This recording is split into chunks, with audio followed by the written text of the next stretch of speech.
Welcome back to the ABG Investor Day. My name is Johan Brown, a retail analyst here at ABG. We now have the pleasure to welcome Håkan Lagerberg, the CEO of Swedencare. The floor is yours, Håkan. Thank you so much, Johan. Nice to be here, and I will make a short presentation of Swedencare, where we are right now, and some views going forward, and then Johan will have some questions for me. So please, next slide.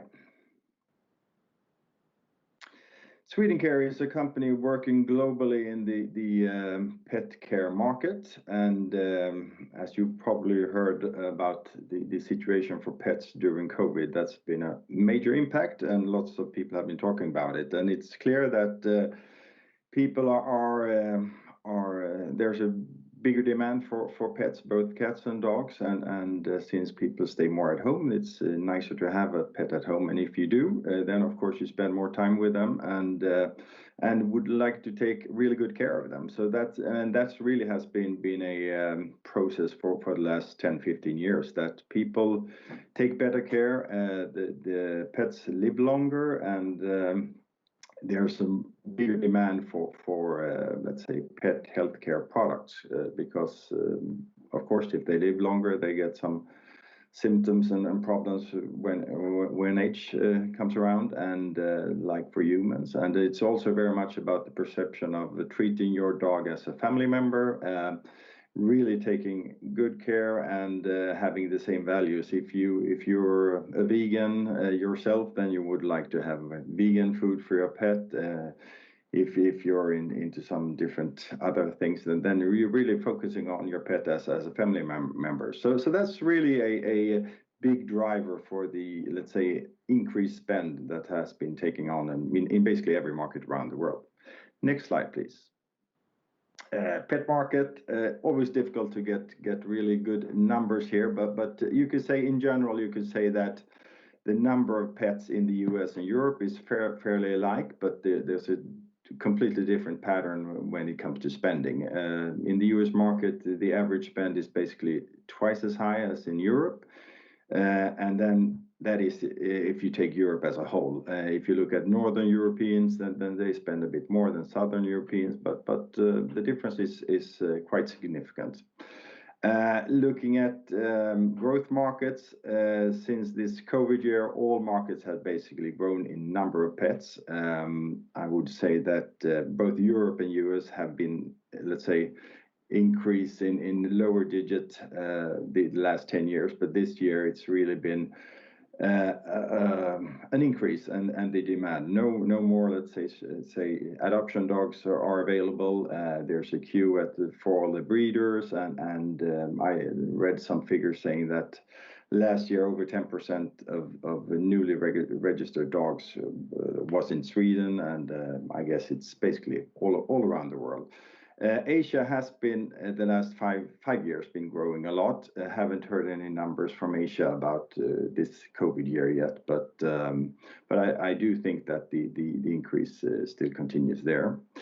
When looking at the market where we in pet nutraceuticals, it's really an area that's been growing faster than the market for the last 10 years, about double digits, and we've been growing faster than that. And that's mainly because we've been in a very special niche of the market for many years in pet oral care, and oral care has been really a focus area for pet owners, specifically dog owners. Next slide, please. So, looking at us right now, we are completely different when looking at us today, compared to last year at the same period of time, since we made 4 major acquisitions last year. I will come back to those, but we're really it's still a let's say small company in numbers of employees, around 85, spread out in over 11 country offices. So we have offices, sales offices primarily in Sweden, UK. There we have 2. Ireland, we have both our own factory production site and also a sales office. We have offices in Spain, France, and Greece in Europe. Oh, now we changed. Okay, okay, bye. And then we actually have 4 offices in the US, 4 different companies. We are in the process of let's say streamlining some of the operations there. So we won't have 4 offices going forward, but still 4 different entities. We really focus on premium products. We have a wide range of products that I will show in the next slide, and we have products for dogs, cats, and also equine in some markets, not in all markets that we sell. We are really sales-focused company, having expanded our sales in over 50 plus countries. Have had strong growth combined with really strong profitability, and that's the essence of Swedencare. We want to continue having really strong growth, but with keeping the bottom line strong as well. Next slide, please. So Swedencare started off with the one product line. That was really the basis for Swedencare, called ProDen PlaqueOff. It's an all-natural product, algae-based product, where the original product was really a powder-based product that you sprinkle over the food daily to your pet, and that will change the composition of the saliva, and within a couple of weeks you will notice that the plaque formation have stopped. And how do you notice that? You really notice it on the breath of your dog. It gets better after a couple of weeks, and if there's visible tartar buildup, that will also go away, but takes a bit longer. But I would say in a couple of months' time, you will notice a very significant change. Then we listed a company in 2016 with the aim of taking part of the consolidation of the pet healthcare market, and we bought NutriScience, an Irish-based company with both production and a wider range of nutraceutical products. So that was the time when we also got the equine products. And then we built the company from 2016, growing the company steadily, and as I said, with a very healthy profit margin going forward. Then it actually took a couple of years. We were engaged in a couple of acquisitions processes, but never managed to complete in between 2018 and 19, depending on different things. But really in 2020 there was a big change for us. We started off when we acquired Stratford Pharmaceuticals, a nutraceutical company focused on veterinarian side, selling from Florida, US, and we actually tried to buy them 2 years previously, but lost in the end bidding. But for different reasons, that company came out on the market again, and we managed to get exclusivity for that deal immediately, and that was due to the wish from the management that they really wanted to join Swedencare. So and we're very thankful for that. We have really, that was the basis for us going forward to making more acquisitions, that we really have a good operations within the Stratford company. We added Animal Pharmaceuticals, a very similar company to Stratford when it comes to product. What we did get with Stratford Animal Pharmaceuticals was a really strong offering within the dermatology sector. That was the one area where we didn't have any offering at all.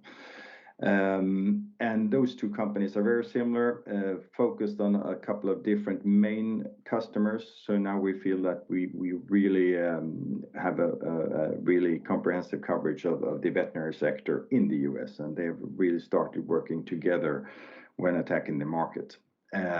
We also acquired a standout company called Nutravet, a UK-based company, the number one company in UK, really strong vet-only company, and have been focusing on the UK. But one of the reasons why the Nutravet owner and founder Matthew chose to sell to Swedencare was really that he liked the structure of our company, how we run it, that he would stay on and work basically as before, but with the help of our international side, getting Nutravet brand out in the world. And then end of 2020, we bought a company called Holden 2 with one really major brand called Pet MD, sold exclusively online, and that was really the reason why we bought Holden, was really to get the online capabilities, knowledge, and presence. So really strong sales on Amazon and Chewy.com in the US. But as you see here, we really have a wide range of products. We have a wide range of channels where we sell. We sell to veterinary side, physical clinics. We sell to pet shops, pet specialty shops, physical stores. And then, of course, lots of focus on the online sales now. So we're basically on all major platforms all around the world. But there's still lots of things to be done there, both from our side as regards of what brands and what products that we offer online in different markets, but also how we work with the marketing and sales online, and that's really the big focus going forward. Next slide, please. Just some more things about our newly acquisitions, as I've said.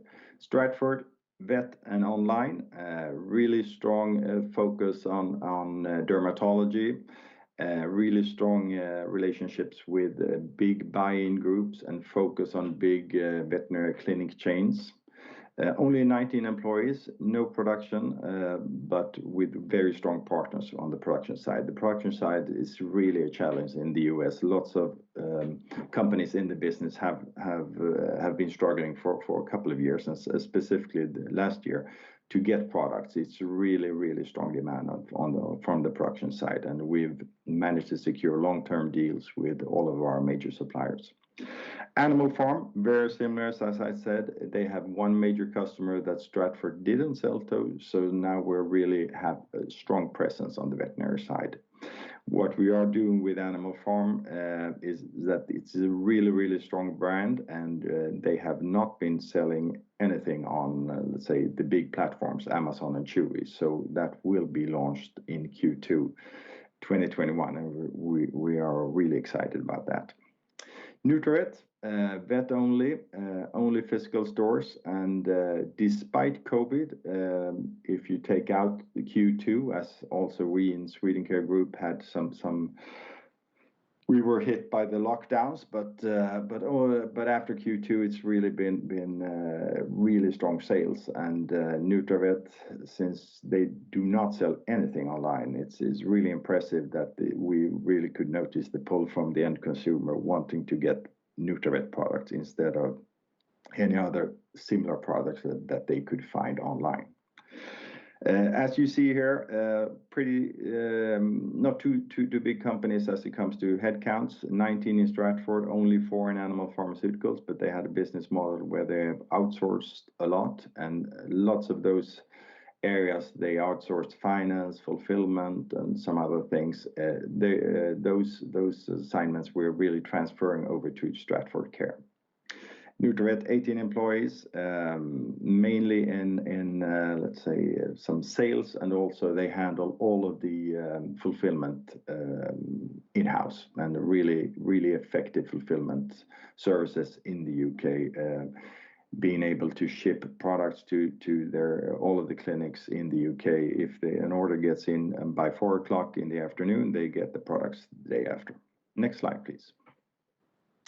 And then finally, Holden, really exceptional online company. We acquire the state-of-the-art competence within sales on Amazon, and that's really a focus for us since we've been growing on Amazon in Europe, basically without having that niche competence ourselves. So it's really going to be exciting to see what we can do with Holden. We are also going to introduce Pet MD in Amazon Europe, and that's also really exciting for us. They've been growing really fast the last years, and of course last year with COVID, the online sales booming, they grew with basically 100%. only 8 employees. We have hired a couple of more now in Q1 2021, and looking forward to continued really strong growth for Holden.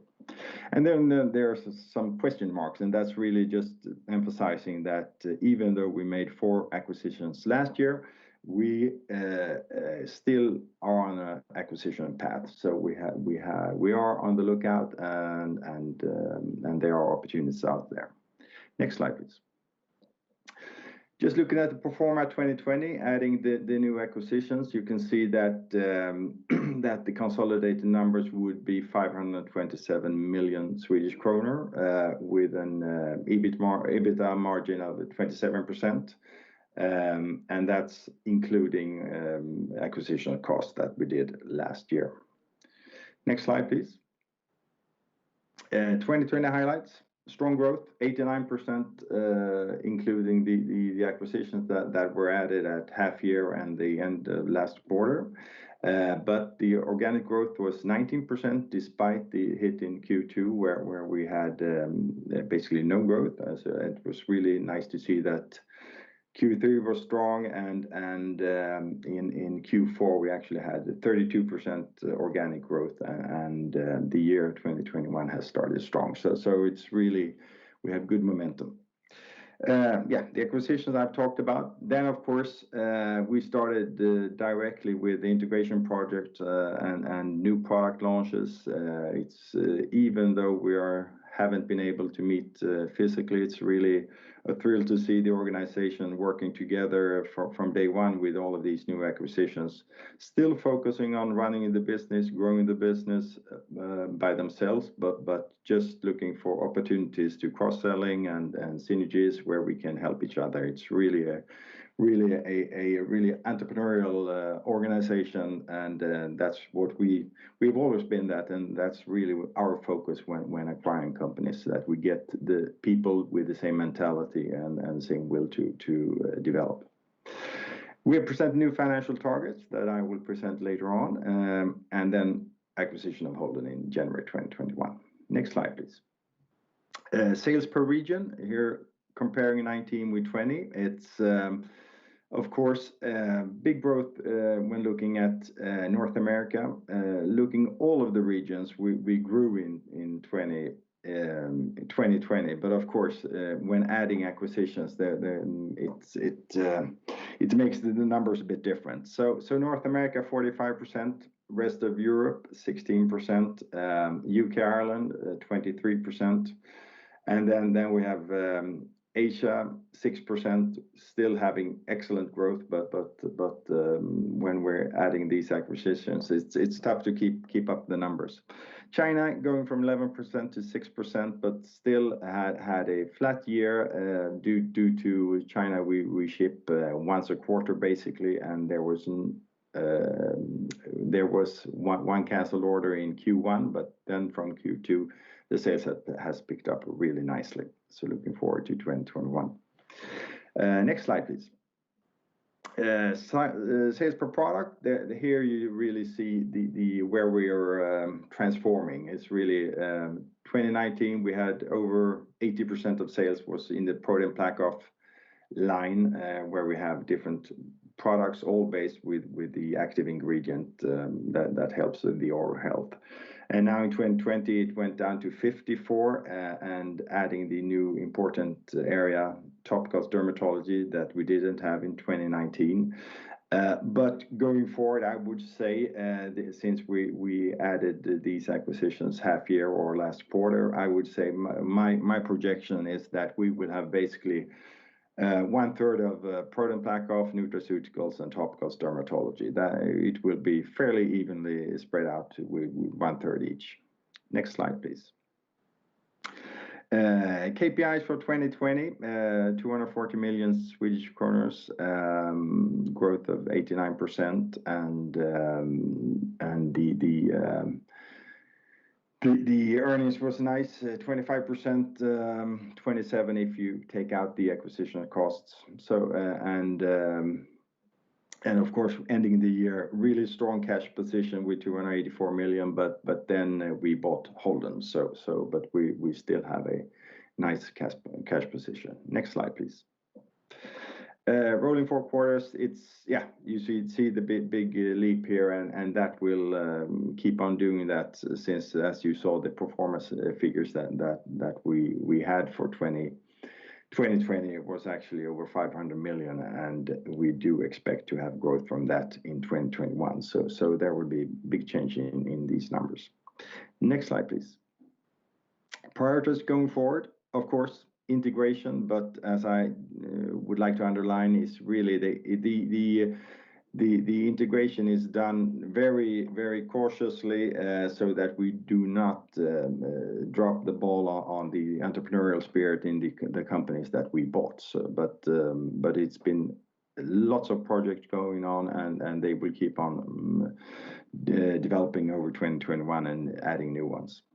Increased marketing, that's really one thing that we are emphasizing on. We did it in 2020. We did lots of, let's say, brand building activities, remodeling the specifically the ProDen PlaqueOff, but also increasing marketing activities, primarily online, social media, and also with the big platforms, and that will keep on increasing. We have not really touch the sales and marketing spend that we have targeted. It's that it should be around 10%. We didn't come up to that figure last year, but still we don't spend if we don't think that it's really good and worthwhile doing it. So that's also the spirit that we want to keep.